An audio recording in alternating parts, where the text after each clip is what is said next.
The story of Passover. Exodus 11. Now the Lord had said to Moses, I will bring one more plague on Pharaoh and on Egypt. After that, he will let you go from here, and when he does, he will drive you out completely. Tell the people that men and women alike are to ask their neighbors for articles of silver and gold. The Lord made the Egyptians favorably disposed toward the people, and Moses himself was highly regarded in Egypt by Pharaoh's officials and by the people. So Moses said, This is what the Lord says, about midnight I will go throughout Egypt. Every firstborn son in Egypt will die, from the firstborn son of Pharaoh, who sits on the throne, to the firstborn son of the female slave, who is at her hand mill, and all the firstborn of the cattle as well. There will be loud wailing throughout Egypt, worse than there has ever been or ever will be again. But among the Israelites not a dog will bark at any person or animal. Then you will know that the Lord makes a distinction between Egypt and Israel. All these officials of yours will come to me, bowing down before me and saying, Go, you and all the people who follow you. After that I will leave. Then Moses, hot with anger, left Pharaoh. The Lord had said to Moses, Pharaoh will refuse to listen to you, so that my wonders may be multiplied in Egypt. Moses and Aaron performed all these wonders before Pharaoh, but the Lord hardened Pharaoh's heart, and he would not let the Israelites go out of his country. 12. The Passover and the Festival of Unleavened Bread. The Lord said to Moses and Aaron in Egypt, This month is to be for you the first month of your year.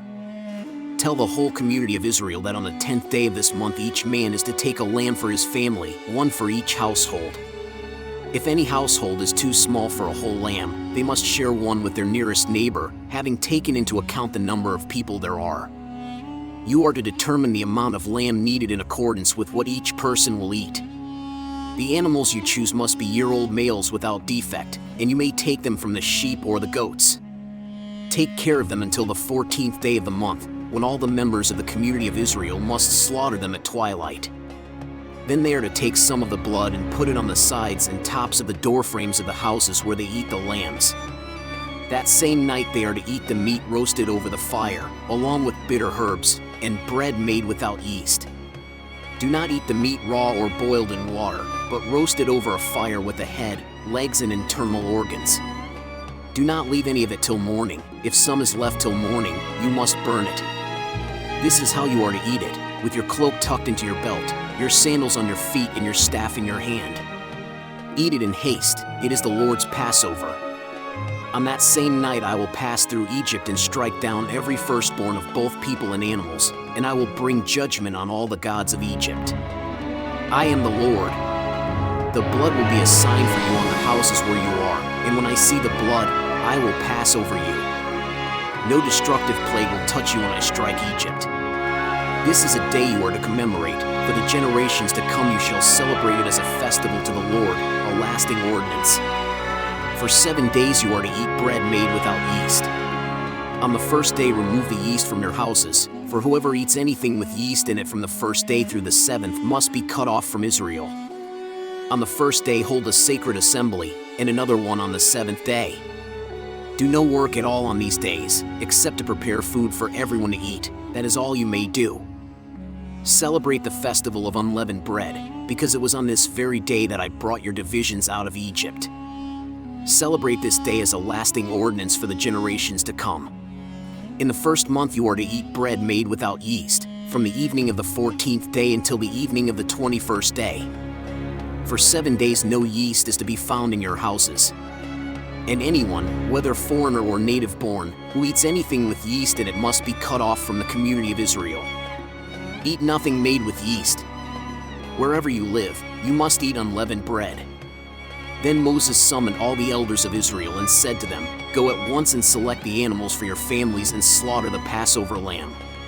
Take a bunch of hyssop, dip it into the blood in the basin, and put some of the blood on the top and on both sides of the doorframe. None of you shall go out of the door of your house until morning.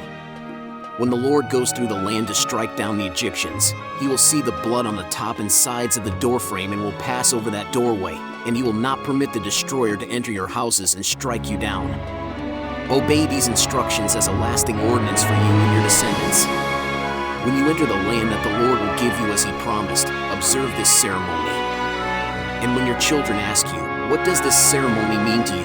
Then tell them, it is the Passover sacrifice to the Lord, who passed over the houses of the Israelites in Egypt and spared our homes when he struck down the Egyptians.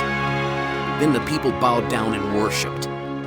The Israelites did just what the Lord commanded Moses and Aaron. At midnight the Lord struck down all the firstborn in Egypt, from the firstborn of Pharaoh, who sat on the throne, to the firstborn of the prisoner, who was in the dungeon, and the firstborn of all the livestock as well.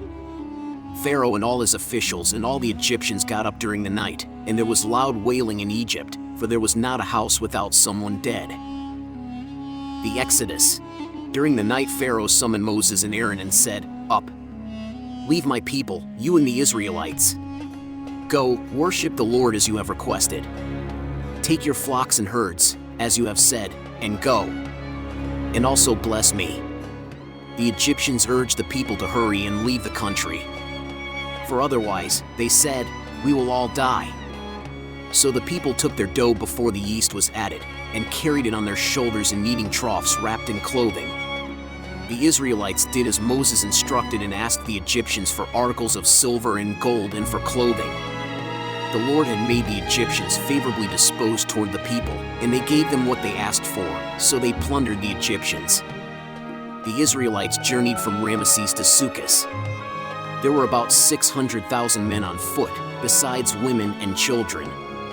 Many other people went up with them, and also large droves of livestock, both flocks and herds. With the dough the Israelites had brought from Egypt, they baked loaves of unleavened bread. The dough was without yeast because they had been driven out of Egypt and did not have time to prepare food for themselves. Now the length of time the Israelite people lived in Egypt was 430 years. At the end of the 430 years, to the very day, all the Lord's divisions left Egypt. Because the Lord kept vigil that night to bring them out of Egypt, on this night all the Israelites are to keep vigil to honor the Lord for the generations to come. Passover restrictions. The Lord said to Moses and Aaron, "These are the regulations for the Passover meal. No foreigner may eat it. Any slave you have bought may eat it after you have circumcised him, but a temporary resident or a hired worker may not eat it. It must be eaten inside the house. Take none of the meat outside the house. Do not break any of the bones. The whole community of Israel must celebrate it. A foreigner residing among you who wants to celebrate the Lord's Passover must have all the males in his household circumcised. Then he may take part like one born in the land. No uncircumcised male may eat it. The same law applies both to the native born and to the foreigner residing among you." All the Israelites did just what the Lord had commanded Moses and Aaron. And on that very day the Lord brought the Israelites out of Egypt by their divisions. 13. Consecration of the firstborn. The Lord said to Moses, "Consecrate to me every firstborn male. The first offspring of every womb among the Israelites belongs to me, whether human or animal." Then Moses said to the people, "Commemorate this day, the day you came out of Egypt, out of the land of slavery, because the Lord brought you out of it with a mighty hand. Eat nothing containing yeast. Today, in the month of Aviv, you are leaving. When the Lord brings you into the land of the Canaanites, Hittites, Amorites, Hivites, and Jebusites, the land he swore to your ancestors to give you, a land flowing with milk and honey. You are to observe this ceremony in this month. For 7 days eat bread made without yeast, and on the 7th day hold a festival to the Lord. Eat unleavened bread during those 7 days. Nothing with yeast in it is to be seen among you, nor shall any yeast be seen anywhere within your borders. On that day tell your son, I do this because of what the Lord did for me when I came out of Egypt. This observance will be for you like a sign on your hand and a reminder on your forehead that this law of the Lord is to be on your lips. For the Lord brought you out of Egypt with his mighty hand. You must keep this ordinance at the appointed time year after year. After the Lord brings you into the land of the Canaanites and gives it to you, as he promised on oath to you and your ancestors, you are to give over to the Lord the first offspring of every womb. All the firstborn males of your livestock belong to the Lord. Redeem with a lamb every firstborn donkey, but if you do not redeem it, break its neck. Redeem every firstborn among your sons. In days to come, when your son asks you, what does this mean? Say to him, with a mighty hand the Lord brought us out of Egypt, out of the land of slavery. When Pharaoh stubbornly refused to let us go, the Lord killed the firstborn of both people and animals in Egypt. This is why I sacrifice to the Lord the first male offspring of every womb and redeem each of my firstborn sons. And it will be like a sign on your hand and a symbol on your forehead that the Lord brought us out of Egypt with his mighty hand. Crossing the sea when Pharaoh let the people go, God did not lead them on the road through the Philistine country, though that was shorter. For God said, if they face war, they might change their minds and return to Egypt. So God led the people around by the desert road toward the Red Sea. The Israelites went up out of Egypt ready for battle. Moses took the bones of Joseph with him because Joseph had made the Israelites swear an oath. He had said, God will surely come to your aid, and then you must carry my bones up with you from this place. After leaving Sukkot, they camped at Etham on the edge of the desert. By day the Lord went ahead of them in a pillar of cloud to guide them on their way, and by night in a pillar of fire to give them light, so that they could travel by day or night. Neither the pillar of cloud by day nor the pillar of fire by night left its place in front of the people. 14. Then the Lord said to Moses, tell the Israelites to turn back and encamp near Pi-hahiroth, between Migdol and the sea. They are to encamp by the sea, directly opposite Baal-zephon. Pharaoh will think the Israelites are wandering around the land in confusion, hemmed in by the desert. And I will harden Pharaoh's heart, and he will pursue them. But I will gain glory for myself through Pharaoh and all his army, and the Egyptians will know that I am the Lord. So the Israelites did this. When the king of Egypt was told that the people had fled, Pharaoh and his officials changed their minds about them and said, what have we done? We have let the Israelites go and have lost their services. So he had his chariot made ready and took his army with him. He took 600 of the best chariots, along with all the other chariots of Egypt, with officers over all of them. The Lord hardened the heart of Pharaoh, king of Egypt, so that he pursued the Israelites, who were marching out boldly. The Egyptians, all Pharaoh's horses and chariots, horsemen and troops, pursued the Israelites and overtook them as they camped by the sea near Pi-hahiroth, opposite Baal-zephon. As Pharaoh approached, the Israelites looked up, and there were the Egyptians, marching after them. They were terrified and cried out to the Lord. They said to Moses, was it because there were no graves in Egypt that you brought us to the desert to die? What have you done to us by bringing us out of Egypt? Didn't we say to you in Egypt, leave us alone, let us serve the Egyptians? It would have been better for us to serve the Egyptians than to die in the desert. Moses answered the people, do not be afraid. Stand firm and you will see the deliverance the Lord will bring you today. The Egyptians you see today you will never see again. The Lord will fight for you, you need only to be still. Then the Lord said to Moses, why are you crying out to me? Tell the Israelites to move on. Raise your staff and stretch out your hand over the sea to divide the water so that the Israelites can go through the sea on dry ground. I will harden the hearts of the Egyptians so that they will go in after them. And I will gain glory through Pharaoh and all his army, through his chariots and his horsemen. The Egyptians will know that I am the Lord when I gain glory through Pharaoh, his chariots, and his horsemen. Then the angel of God, who had been traveling in front of Israel's army, withdrew and went behind them.